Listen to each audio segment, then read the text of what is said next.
Hey everybody out there, welcome to the show this week. We've got a band all the way from Oxford, Mississippi. Their new album, Rip. This is definitely a must-listen, adrenaline-packed guitar rock on there. This is episode 104 of In It to Spin It with Bass Drum of Death.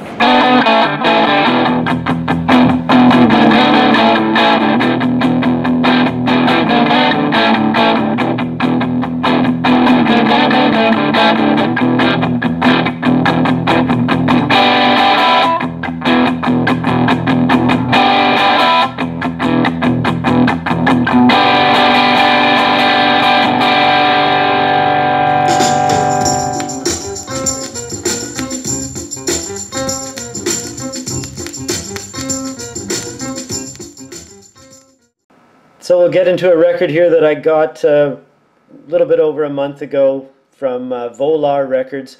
I was simply sold strictly on the artwork. It has a trippy feel to it, sort of what's actually going on in your mind, looking behind the mask sort of stuff. I really like that. I knew nothing about this band. Turns out they're from Memphis, Tennessee. Sort of psych rock. Really, really nice artwork on this. Turns out the music inside is fantastic as well. It nicely reflects the packaging. Sort of a bright, shiny rock. Just on your standard black 180 gram. Wish I knew these guys were from Memphis when I was there. We could have done something possibly. I always keep my eye on Volar Records. I know Digital Leather's out on them. That's how I got hooked up through them. Love that band as well. I also threw in the 7-inch Christine. It comes with a B-side, a non-album track. Again, great artwork on this 7-inch. This is on limited edition blue vinyl. And speaking of 7 inches,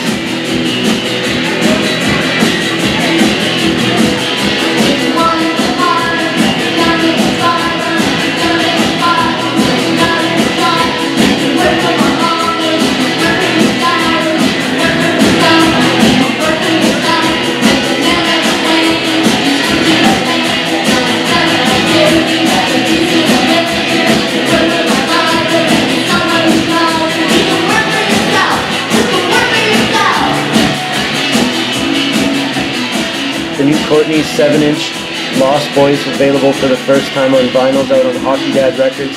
This is the New Zealand and Australian pressing, limited to 500 only. Check this tune out.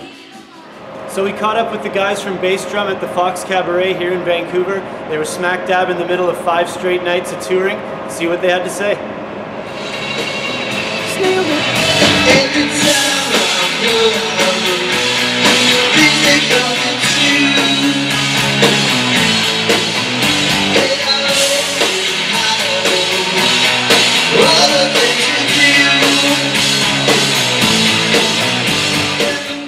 Hey everybody out there, we are in Vancouver once again, this time at the Fox Theatre with a great band out of Oxford, Mississippi. This is Bass Drum of Death. John, Josh, Len, say hi to everybody out there. Hello. Hey. Right there. Right on, guys. Thank you so much for making the time and doing this. We catch you on the West Coast swing of 2015. I think you're in the middle of 5 straight right now. You're going pretty hard. Thanks for making the time. Yeah, for sure. Yeah, Thanks no, for having thank us. you. Just saw sound check there. First off, I think what is deserved is congrats on the album. Rip This came out in October. Fast, heavy riffs. It's a really easy album to listen to. I liked it a lot. I've been sort of listening to it a lot leading up to this. Burns My Eye, Left for Dead, Lose My Mind, all great standouts. Talk a little bit about these tracks and sort of how the finalization of the songs came together for this record, because I know you used the studio for the first time because you were doing them at home. So yeah. How is it a little different, you know? It was a little different just in that, you know, I kind of recorded, went through the same process as I did for the first two, but just left them as demos, so like they weren't as polished or anything On like the that. first 2 albums you left them as demos? No, or? on the first 2 records I did it all myself. Yeah. And so I recorded the same way for the third one. Yeah. But just we used those as like references to Okay. go into the studio and do those with. And then these are the new ones. I worked a lot with Lynn on these, which in the past I haven't done. Okay. So yeah, it was worked a lot with Lynn and then our producer Jake. So it was definitely. And you haven't worked with Jake before? No. Okay, so you like maybe is it a fuller sound being in a studio? Or? Yeah, definitely just because it's a studio. Yeah. And yeah, but it was a lot more, much more of a collaborative process. With between all you guys, because I know there's a new drummer involved, right? Yeah. Yeah. That's it. Yeah. So yeah, I don't know. We just kind of took what we had demo wise, and some songs when we got into the studio, some songs didn't change at all. Yeah. And some songs changed like entirely. Yeah, pretty radically. So okay. Yeah, it was cool. It was a nice. It was a fun way to do it, to kind of be able to get into a studio and fuck around on much nicer gear than we're used to. Okay, so the question is, the fourth LP, can you go back to doing it just on your own, or once you've made the jump to studio, are those days of you doing it in a bedroom setting gone? I mean, I still record by myself all the time. Yeah. But just, you know, I think the plan from here on out is probably to do it in a studio. Yeah. Okay. And while you were in those bedroom days or in a studio, I want to talk about the riff creation, because that's one thing I found so enjoyable on this half hour of Power Rip This. There's so many great, memorable riffs. It's like I said, it's really easy to listen to.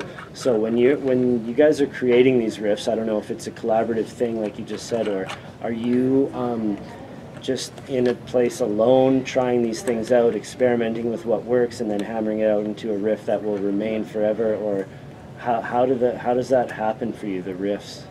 I don't know. I just kind of, you know, a lot of times I'll try to, you know, do something a little bit different than just like playing the chords of the song. Yeah. And I don't know. I don't really know exactly. Do they just come from you alone jam sessions? Yeah, like just like trying this, trying that. Yeah, a lot of times it's just like me just sitting in a room like playing guitar and singing. You're like, I'll bring this to the guys next time. Like, yeah. And okay. So yeah, it's just pretty much just comes from me just sitting around and playing guitar and figuring out. And if I play something I like, then we try to work on it. Try to do it again, Yeah. Because honestly, when I was writing this, I was listening to the album on YouTube, and I wanted to stop writing this interview and go play guitar. Oh, cool. I was like, I want to go do this because I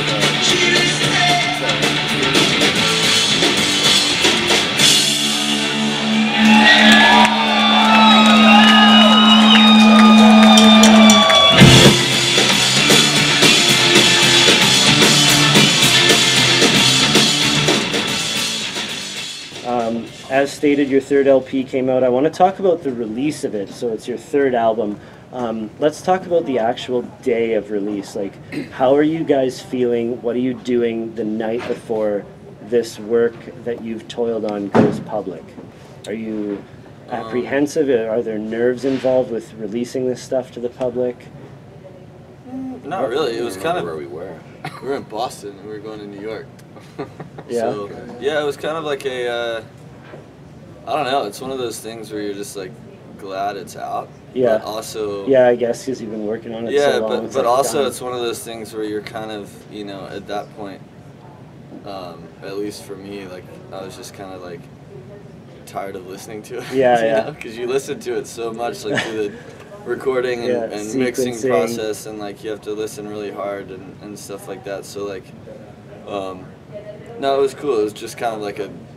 You know, a nice feeling to know that now other people were going to be able to listen to it, not just us. And then you're already sick of doing it, and you have to go tour it, right? Yeah. But it was there was a pretty long gap in there in between like the when we made it and then when it released. So yeah, we had time to get re-stoked on it, I guess. Okay. But.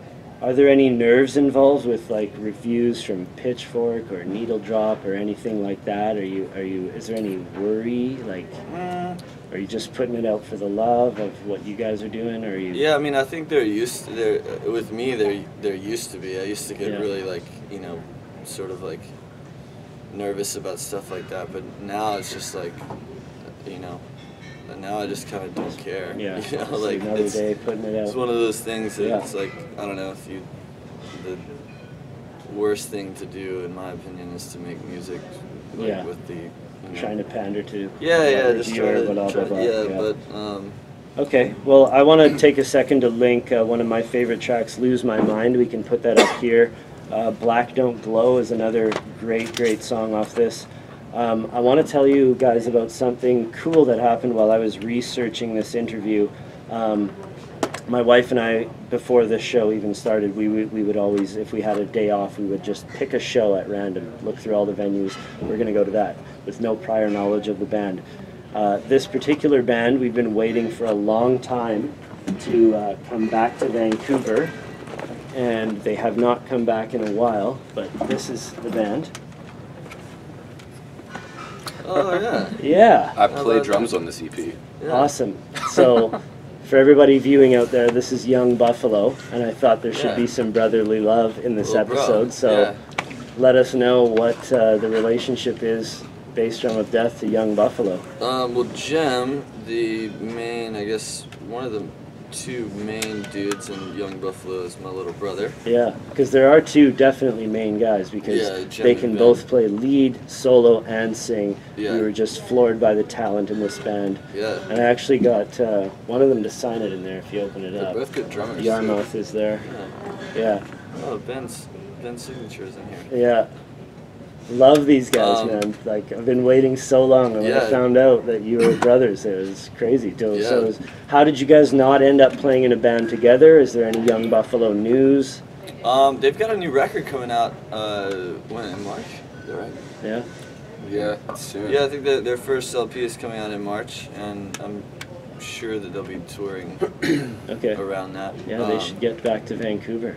Yeah, I'm I'd sure love they to will. have them on the yeah. show. I know Super their label is talented kids, based man. their label is based in Seattle, so I know they'll be up Okay. here at some point. Cool. Yeah, I thought I'd bring that up. Cool. I want to take a second to link Young Buffalo Upstairs, because people should check that one out. Are there any other bands in Oxford that we should be listening to other than your brothers? Dead Gaze. There's a band called Dead Dead Gaze. Gaze I did come across Yeah, while looking this up. My old roommate Dent May is really good. Right, Dent May was actually, there's a venue in Vancouver called the Biltmore, and Yeah. Dent May was the first show I ever saw there, opening for A.C. Newman of the New Pornographers. Oh, cool. Dent May that was a plays while like ago. an accordion or something, doesn't he? Well, his first record was like ukulele. Oh, based. ukulele, Yeah. right, yeah. But he's kind of moved on from that. Yeah. Nice. So, yeah, those are. Okay. You can check those out.